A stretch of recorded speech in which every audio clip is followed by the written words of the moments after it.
My name is Leila, and I'm 37 years old, working as a homemaker.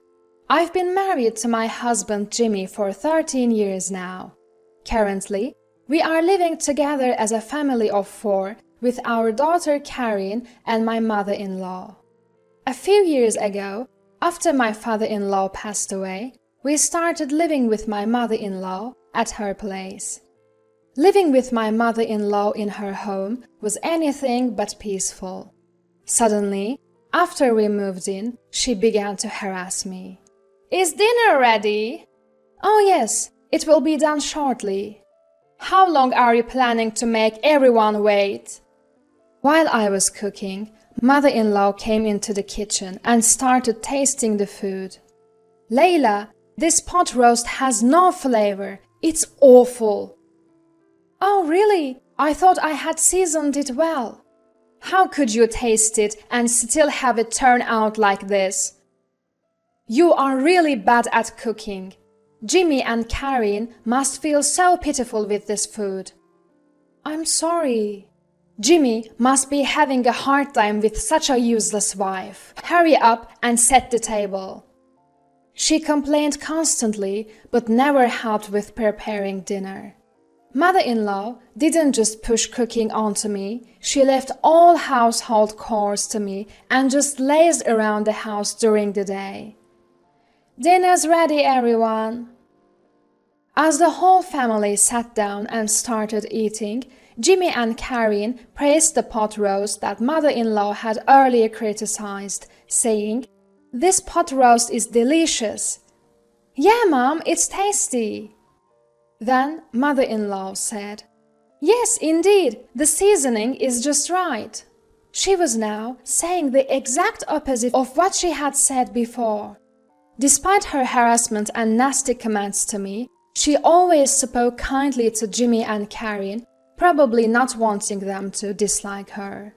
"Leila is really good at cooking." "Oh, thank you." In front of Jimmy and Karin, she sometimes praises me. Today, Leila did all the housework. Considering my health, she is truly a capable wife. Is that right, Leila? In truth, mother-in-law had just forced household chores onto me. "Oh, no." As I tried to deny it, mother-in-law kicked my leg under the table where no one else could see. "Ah, yes, that's true. Thanks for always being kind to my mom." Jimmy thanked me with a beaming smile. Even though that wasn't the truth, I could never hide my bewilderment at mother-in-law's blatant attitude. Because of this, Jimmy never noticed that I was being harassed, and he even thought that mother-in-law and I got along well. Jimmy really cared for mother-in-law, and when father-in-law passed away, he was more concerned for her than anyone else. I couldn't bring myself to say anything bad about mother-in-law to such a loving Jimmy and had never been able to talk to him about it. Karin, being very fond of mother-in-law, was another reason why I couldn't consult anyone. When it was decided that we'd live together with my in-laws, Karin said, "Yay, I get to live with Grandma now!" and was delighted.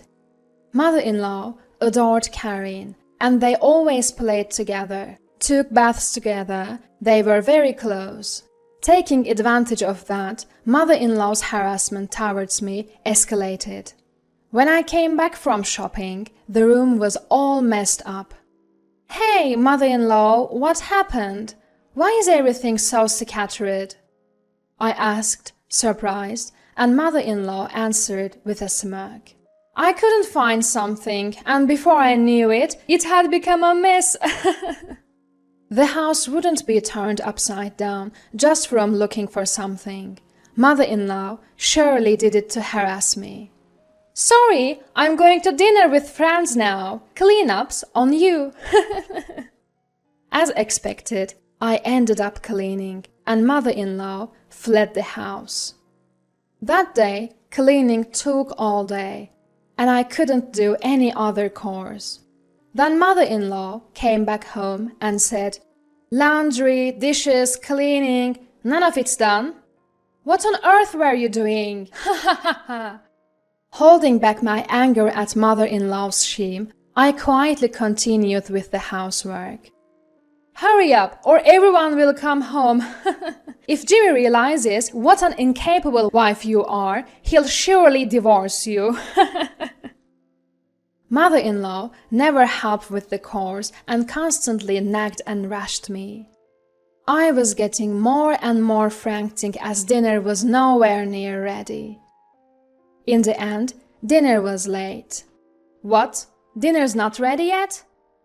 I'm sorry, it will be ready soon. Just wait a bit longer. Jimmy asked, looking concerned. Are you feeling ill? No, it's not that, but... I thought about explaining why dinner was late, but when I glanced at mother-in-law, she was glaring as if to say, don't you dare. Today has been a bit hectic. Oh, I see. I'm sorry. No, it's totally fine. Mother-in-law seemed to be trying to portray me as an incapable wife who was hindered by her, hoping Jimmy would get fed up and divorce me. But Jimmy is so kind that instead of blaming me, he was even worried about me. Mother-in-law didn't find this amusing, and her daily harassment towards me only escalated. Lately, it's not just about the harassment towards me.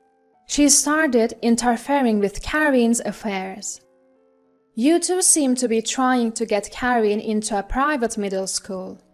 Yes, we are. Is there a problem with that? It's cruel to make her study late every night for exams. Stop it right now. Well, we are not going to stop just because you said so. Karin herself has expressed a desire to go to a private middle school. We are not forcing her to study and go against her will. Kids should just play and have fun. There is no need to force them to study now. But working hard now will open up more options for her future, and Karin wants this. You are not doing it for Karin. You are forcing it on her, aren't you? That's not true. Lately, as Karin has been studying at night and attending tutoring, our time together has decreased, and mother-in-law seemed displeased. Just give up on the middle school exams. It's a waste of time. I couldn't hold back my anger at this comment. I was furious at mother-in-law for disrespecting Karin's feelings and only saying selfish things. Isn't it normal to support Karin when she wants to do this? What? How dare you talk back? Mother-in-law was quite surprised as I had never talked back before.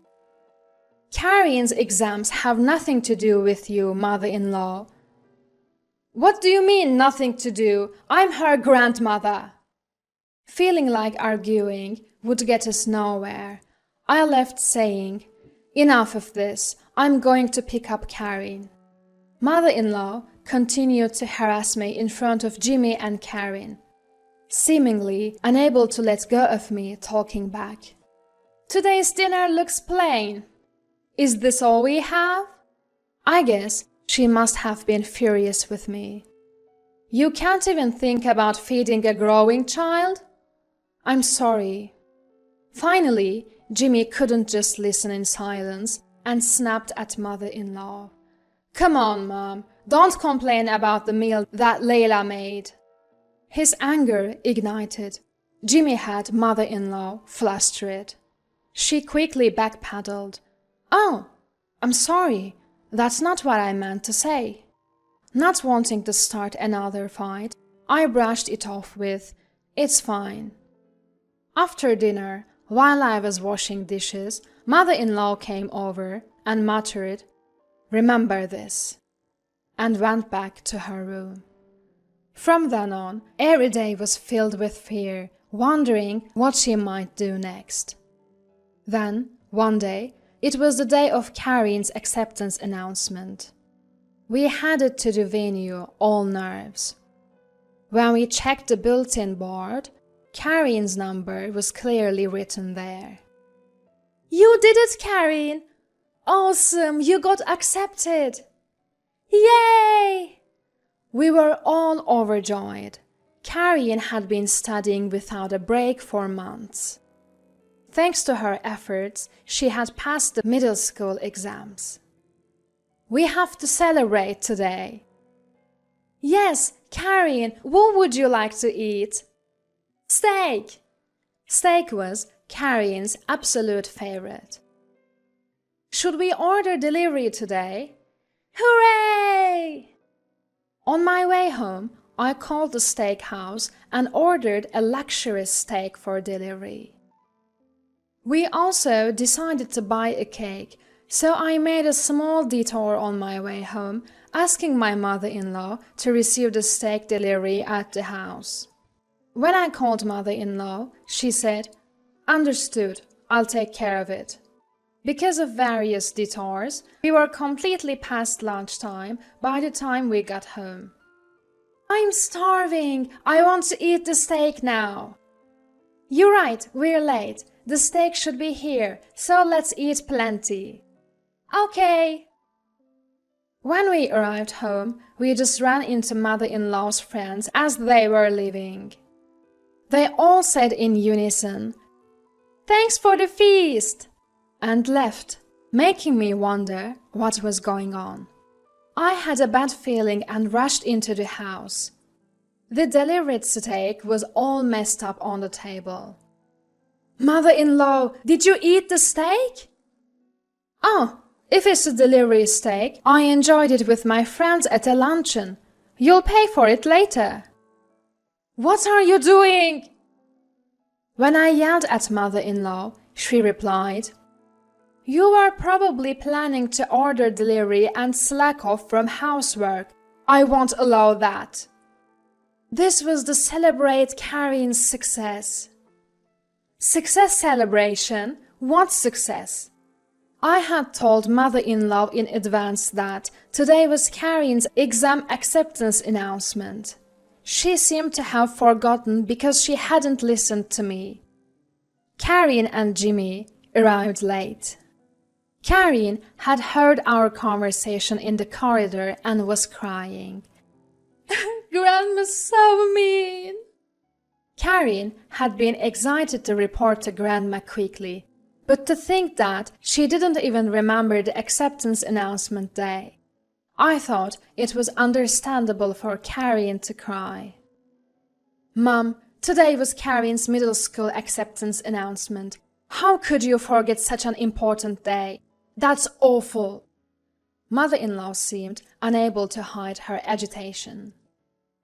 "What? Today? Layla, why didn't you tell me earlier?"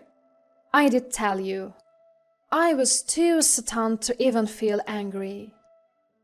Karin worked hard and got accepted, so we were going to celebrate by eating her favorite steak. To think you'd eat it with your friends, I can't believe it. "No, it wasn't like that. I really didn't know." "You didn't know? I called you about the delivery, didn't I?" "That's..." "Mom, did you eat it on purpose?" "On purpose? You say?" Mother-in-law's face turned paler and paler, and she began to sweat. She was desperately trying to think of an excuse, but seemed to have no words to say. "I've suspected this for a while, but you really are harassing Layla, aren't you?" It seems Jimmy had a vague idea of what was going on, but since I didn't talk to him about it, he just watched the situation. Suddenly, mother-in-law approached Karin and said, "I'm sorry. Let's all go to the steakhouse. I'll pay." Karin responded, "I hate Grandma." She pushed mother-in-law away and ran to her room.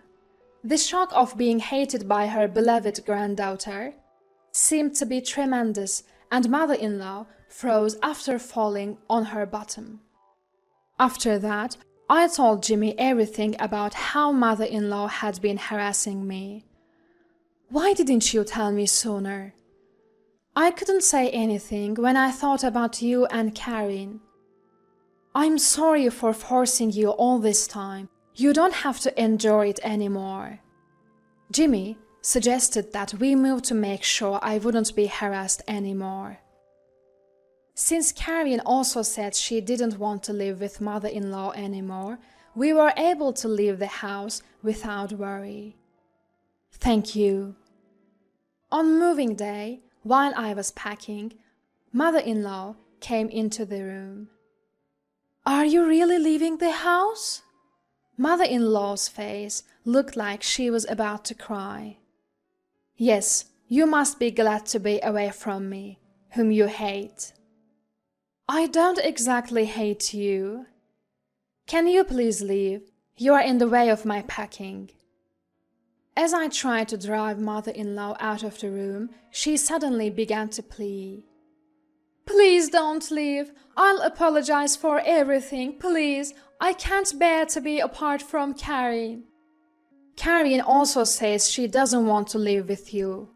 No matter how much I explained, mother-in-law wouldn't let go, clinging and crying. So I made a proposal. Actually, we are moving to my parents' house. If you really can't bear to be apart from Karin, will you come with us?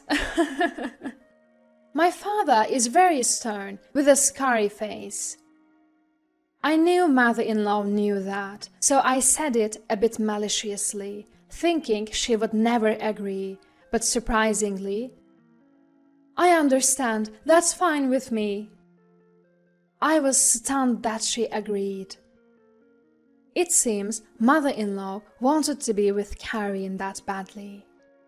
Since she wouldn't harass me in front of my parents, and if she did, I could report it to my father, I agreed to live together. Jimmy said, Sorry, if something happens with my mom coming along, feel free to kick her out. So we all moved to my parents' house, and the cohabitation began.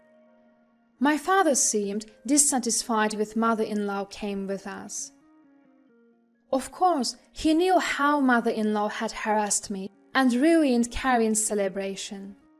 He didn't blame her directly, but his silent pressure kept mother-in-law shrinking. She spoke less, seemed downcast. Whenever my mother and I asked for help with housework, she readily complied and worked hard. I couldn't help but laugh at her changed appearance. Life went on without any incidents for a while, but finally, mother-in-law reached her limit and yelled, I'm sick of this house! My father is intimidating, and Karin still can't get through to him. I think Jimmy's attitude towards mother-in-law has become colder because he couldn't endure various things anymore. Karin, let's go home together. Mother-in-law tried to forcibly pull a resistant Karin and leave the house. Mother-in-law, stop it! Can't you see Karin doesn't want to go? It's better to be with me than in this house. At that moment, my father arrived. What are you doing? Knock it off! Frightened by my father's forceful yell, mother-in-law froze in fear. I allowed you to live with us because you said you didn't want to be apart from your granddaughter. But if you try to take Karin against her will, I'll call the police for kidnapping. I didn't mean to... that way. Hearing my father's shout, Jimmy also rushed over. Mom, what are you doing? Just leave us. We can't be bothered by you anymore. I'm cutting ties completely. No way. Then Karin shook off mother-in-law's hand and screamed, Get out! Even mother-in-law seemed shocked by this, dropping her shoulders and leaving the house in tears. Now she's back at her house, living a lonely life. Afterwards, mother-in-law became reclusive, and it seems that even neighbors and friends have started keeping their distance. On the other hand, our family is living peacefully every day. Karin is studying hard at a private school every day, and Jimmy has become very friendly with my parents, especially my father, with whom he drinks every day. I wish I had talked to Jimmy earlier and moved to my parents' house.